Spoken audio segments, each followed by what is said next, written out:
শ্রমিক স্বার্থ বিরোধী শ্রমকোড বাতিল, কৃষকদের উৎপাদিত ফসলের লাভজনক দাম, রেগায় 200 দিনের কাজ, দৈনিক 700 টাকা মজুরি, বিদ্যুৎ ও পেট্রোপণ্য সহ নিত্য প্রয়োজনীয় সামগ্রীর মূল্যবৃদ্ধি রোধ, এই 11 দফা দাবিতে সোনামুড়ায় জেলভরো আন্দোলন সংগঠিত হলো। দেশব্যাপী কর্মসূচির অঙ্গ হিসেবে রাজ্যের 4টি গণসংগঠন সিআইটিইউ, কৃষক সভা, উপজাতি গণমুক্তি পরিষদ এবং ত্রিপুরা ক্ষেতমজুর ইউনিয়নের যৌথ উদ্যোগে এই কর্মসূচি অনুষ্ঠিত হয়। এদিন সিপিআইএম এর সোনামুড়া মহকুমা কার্যালয়ের সামনে থেকে একটি মিছিল বের হয়। মিছিলটি সোনামুড়া বাজারের বিভিন্ন পথ পরিক্রমা করে মহকুমা শাসকের কার্যালয়ের দিকে এগিয়ে যাওয়ার সময় প্রশাসনের পক্ষ থেকে ব্যারিকেড দিয়ে আন্দোলনকারীদের গতিরোধ করা হয়।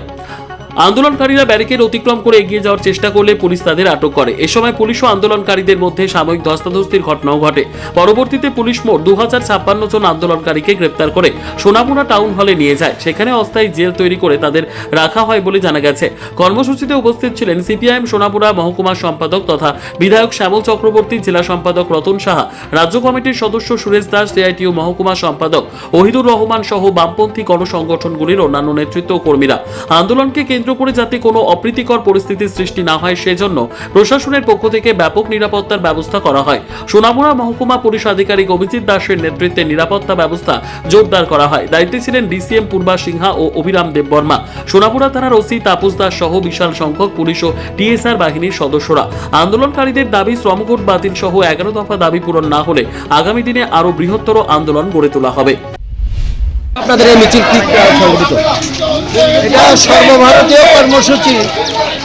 সর্বভারতীয় ক্ষেত্রে বিশেষ করে শ্রমিক এবং কৃষকদের যে মূল সমস্যা, 4টা শ্রমকোড, এগুলি বাতিল করার জন্যে, কৃষকের এমএসপি পাওয়ার জন্য তারা যাতে উৎপাদনের 1.5 গুণ পায় উৎপাদন খরচে, এটা হলো মূল।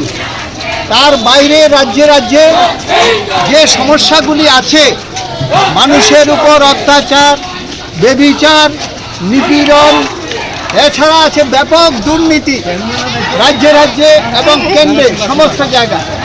এই দুর্নীতির বিরুদ্ধে এবং যে ট্যাক্সের বোঝা মানুষের উপর চাপিয়ে দিয়েছে আমাদের দেশের মধ্যে এবং রাজ্যে, electric, diesel, petrol, CNG, PNG, নিত্য প্রয়োজনীয় যে জিনিস, যেগুলির দাম বাড়ছে, কিন্তু কাঁচামালের পয়সা কৃষক পাচ্ছে না, তৈরি করার পয়সা শ্রমিক পাচ্ছে না।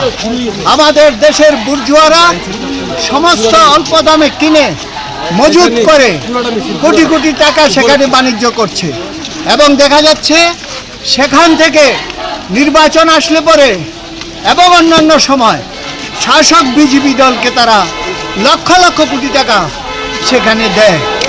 এর জন্যে সরকার কোনো ব্যবস্থা নিচ্ছে না। তাই সারা দেশের সাথে আমাদের রাজ্য এই আন্দোলন হচ্ছে, আমাদের মহকুমাতে হচ্ছে।